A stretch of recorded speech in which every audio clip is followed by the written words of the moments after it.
Agora, sim, mas eu vou puxar aí um pouquinho para uma questão mais social, que é isso que você está falando, é a integração, as coisas não se dissociam. Nesse livro aqui, que eu estava lendo com muito prazer, que é A Ciência Fogo Encantada no das Mar. Macum, O Fogo no Mar, eu fiquei muito interessada na ideia do carrego, eu anotei aqui, acabei me perdendo, eu não sei o que eu Carrego devo... colonial. Carrego colonial. Vamos pensar mais especificamente aqui no Brasil. Se a gente for pensar nessa questão do o axé mal assentado, a gente poderia dizer que o assentamento brasileiro foi mal feito exatamente e seria uma alusão ao carrego colonial. Por quê? Que se chegou com a colonização mais fortemente a destruição de povos, né? Primeiro Sim. os indígenas e logo em seguida vem trazendo com a escravização. Então assim, você tem um assentamento como sociedade baseado em dois pilares muito ruins, né? Que é a apropriação do corpo do outro, a morte do outro, a aniquilação do outro. Esse seria talvez o nosso assentamento, o nosso carrego colonial. É por aí. O que é o carrego? Esse Fogo no Mar é um livro que eu escrevi com o Luiz Rufino, né? Que nós temos 2 livros em parceria, o Fogo no Mato e o Flecha no Tempo, e a gente tenta... o Flecha no Tempo é mais voltado para a educação, o Fogo no Mato é um livro mais pesado, porque é um livro de epistemologia, de ontologia, e talvez seja o primeiro trabalho no Brasil, que a gente tem, e aí, como disse um filósofo importante da UFRJ, o professor Rafael Adoc Lobo, esse é talvez o primeiro trabalho que tenta fundar uma filosofia popular brasileira a partir de saberes sofisticados da macumba.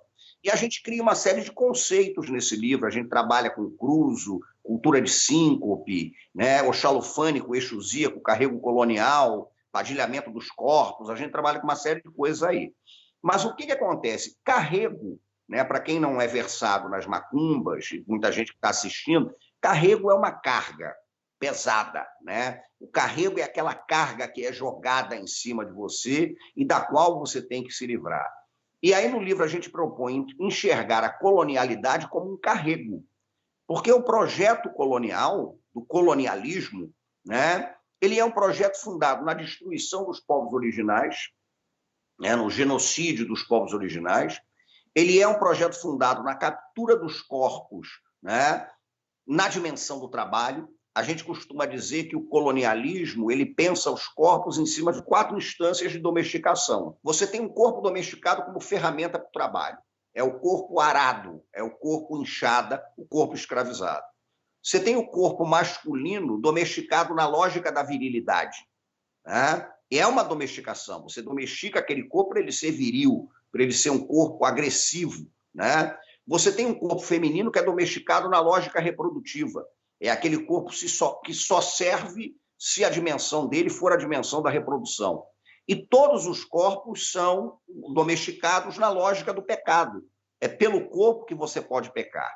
Então, a colonialidade ela é um fenômeno de matança dos povos originais, ao mesmo tempo ela é um fenômeno de aniquilação do ser, né? Porque ela propõe uma ruptura entre o corpo e o espírito, você aniquila aqueles corpos diante da lógica da domesticação, né? A colonialidade se fundamenta nessas coisas. Então, é um carrego, é uma carga pesada. E esse carrego, na nossa perspectiva macumbística, ele é um carrego que dispersa a vivacidade, portanto, dispersa o axé, né? Por isso, a gente diz que é urgente que a gente pense um modo de vida, a gente pense maneiras de enxergar o Brasil, né, a América do Sul, com percepções de vida que rompam com esse carrego.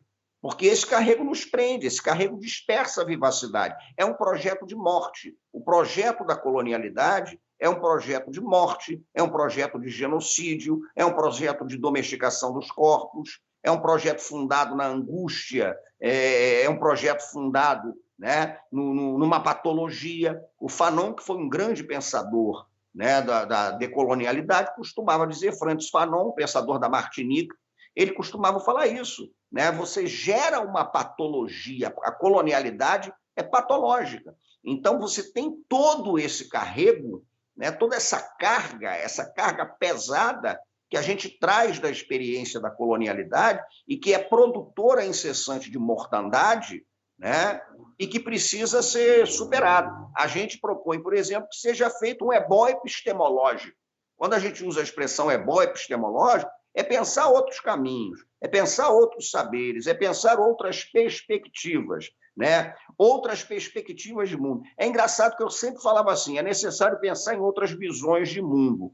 Mas eu agora nem uso mais visões de mundo, porque quando a gente fala visão de mundo, a gente está muito centrado numa tradição ocidental que acha que você só se relaciona com o mundo pelo olhar.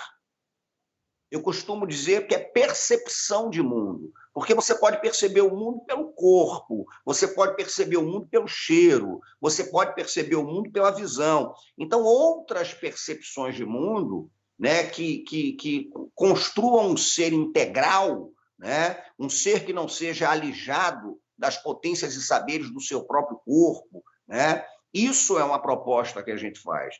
E aí eu queria ouvir você um pouquinho dessa perspectiva pós. Está todo mundo dizendo, vai melhorar, as pessoas vão se entender, vai ter um ressurgimento de esse espírito de coletividade, sociabilidade. Como é que você analisa isso? Você acha, você tem essa percepção, para não falar a palavra visão? Eu não vejo como dessa pandemia vai sair uma percepção, uma consciência mais aguçada, porque a gente está falando de um mundo desigual. Então, não adianta nada a gente ter uma outra percepção depois da pandemia, né? Se uma parte considerável da humanidade continuar, por exemplo, sem água tratada, né? Se uma parte da humanidade continuar negacionista, não admitindo que há problemas muito sérios ligados ao aquecimento global, que há um processo de destruição em curso da natureza que é violento. Eu estava lendo outro dia, numa praia da Índia, né? As tartarugas marinhas voltaram, porque as pessoas se afastaram, elas voltaram. Um dia tinha tartaruga nadando na Baía da Guanabara. Estão dizendo que os tatuís voltaram às praias do Rio de Janeiro. Na minha infância tinha muito tatuí na praia, a gente caçava tatuí, esse tipo de coisa. Eu acho que a gente precisa de um choque mais profundo. Tomara que essa pandemia seja, no fim das contas, esse choque, né? Mas esse choque mais profundo também parte da percepção que nós somos dispensáveis, né, ao ecossistema. O ecossistema, a gente é dispensável. A gente chega no momento que a gente, na verdade, atrapalha, né, esse tipo de coisa. Então, talvez, o que pode me dar alguma esperança, que eu acho que não vai ser num passo de mágica, vai ser com um trabalho de disputa, né? Disputa, a gente vai para disputa, porque não tem como, ninguém vai sair, todo mundo, você não vai convencer o grande capital, os predadores da grana, você não vai convencer esses caras de que o mundo precisa mudar. Eu realmente não tenho essa esperança, não tenho mesmo. Mas o que eu acho que é importante pensar nessa dimensão, o que eu acho importante pensar é que talvez só um choque que nos coloque em risco mesmo, essa percepção de que pode ir todo mundo para o buraco, eu acho que isso pode, de certa maneira, despertar algum tipo de coisa. Agora, nem isso eu estou vendo muito, por quê? A gente já está chegando num ponto da pandemia em que ela está atingindo brutalmente, né, os mais fragilizados, aqueles em situação mais vulnerável. Você pega, por exemplo, o número de mortos nos Estados Unidos, são os mais vulneráveis que estão sofrendo com esse tipo de coisa. Então, a desigualdade brutal, ela é tão acachapante, ela é um fenômeno tão forte, que ela está se manifestando, inclusive, na hora em que você tem uma pandemia. Então, eu não acho que a coisa vai ser resolvida com passe de mágica e tal. Eu acho que a gente tem que aprofundar um combate forte contra uma estrutura de mundo pensada através da lógica acumulativa e pensada através do projeto da colonialidade. Sobretudo nós, né? Nós que estamos aqui na periferia, né, do capitalismo. Porque uma coisa é você pensar essa questão em Milão, outra coisa é você pensar essa questão no Rio de Janeiro, né? Então, eu não vejo isso, eu não vejo realmente essa esperança de grandes modificações. Eu gostaria muito de ver, mas eu acho que isso é um processo que demanda um enfrentamento mais radical contra essas estruturas todas. Para a gente fechar, eu não posso deixar de aproveitar você para a gente falar de um assunto que nós gostamos, que é o carnaval. Eu estive fazendo uma reportagem sobre a gripe espanhola e vi que logo depois a passagem da gripe espanhola no Brasil foi relativamente rápida, né? De setembro a dezembro, setembro a final de novembro. E houve carnaval, né? Houve carnaval no Minas. Será que vai haver carnaval, sim? Olha, o Carnaval da Espanhola é um dos maiores carnavais da história do Rio de Janeiro. É um carnaval espetacular, um carnaval em que as pessoas se divertem. E é muito curioso para você ver essa relação do carnaval com esses fenômenos, que uma das fantasias mais usadas no carnaval da gripe espanhola foi a fantasia de espanhola, porque as espanholas eram retratadas em charges como aquelas que traziam a gripe, apesar da gripe não ter vindo da Espanha. A gripe surge provavelmente no Kansas, nos Estados Unidos. Mas, de certa maneira, havia uma pulsão de vida tão grande depois daquela mortandade toda que faz do Carnaval da Espanhola. O Nelson Rodrigues era obcecado por esse carnaval, né? E ele achava, de certa maneira, que era uma espécie de antessala do fim do mundo, né? Então, você tinha dois tipos de gente brincando o carnaval. Uns que brincavam achando que era o carnaval da morte, mesmo que todo mundo ia morrer. E outros que brincavam achando que era o carnaval do renascimento, porque as coisas seriam superadas. Agora, é um carnaval efusivo. Eu não sei o que vai acontecer. Não dá nem para saber se a gente vai ter carnaval em 2021, nessa altura do campeonato, né? Isso é uma coisa que a gente não sabe. E eu acho também que é o momento da gente pensar. Tem uma dimensão de que a gente fica falando do futuro, o que vai acontecer depois da pandemia e tal. Mas nós estamos numa situação que, às vezes, até para, de certa maneira, nos sossegar um pouco das nossas angústias, né? Eu acho que é interessante a gente pensar na dimensão do dia seguinte, né? E no dia seguinte o que vai acontecer? E no outro dia o que vai acontecer? E no outro dia o que vai acontecer? E aí a gente vai ver quando estiver chegando perto. Eu não sei, tanto que agora eu não estou falando mais de Carnaval de 2021. Resolvi adotar o próximo Carnaval.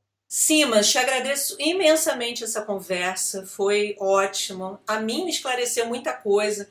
Quando eu falo do livro, claro, quando não é só para as pessoas que são adeptas das religiões, né? Mas para a gente que gosta, dá caminhos, aprende mais, a gente aprende mais sobre aquilo que a gente escolheu para ser a nossa espiritualidade.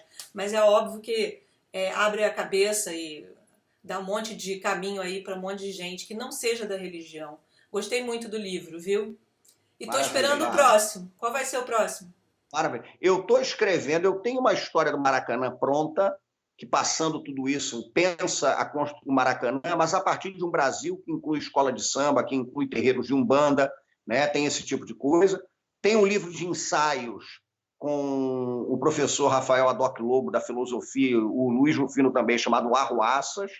Eu tenho no Prelo um livro infantil, com desenhos da Luciana Nabuco, em que eu conto histórias, do meu modo, histórias de orixás, voduns, inquices, encantados da mata, e eu estou num processo de pesquisa para no ano que vem lançar um grande livro sobre história, um grande no sentido do tamanho dele, né? Tomara que seja bom. Mas é um livro que começa pelo título, Umbanda, uma história do Brasil. É pensar o Brasil a partir de todas as configurações que transitam em torno das umbandas, né? Esses são os projetos. Então, tem Maracanã, então tem o Arruaças, tem o livro infantil e tem um livro mais forte que vai propor uma reflexão sobre o Brasil, contar uma certa história do Brasil, da colonialidade, das lutas contra a colonialidade, a partir da história da Umbanda. É isso aí. Estarei em todos os lançamentos, pode deixar.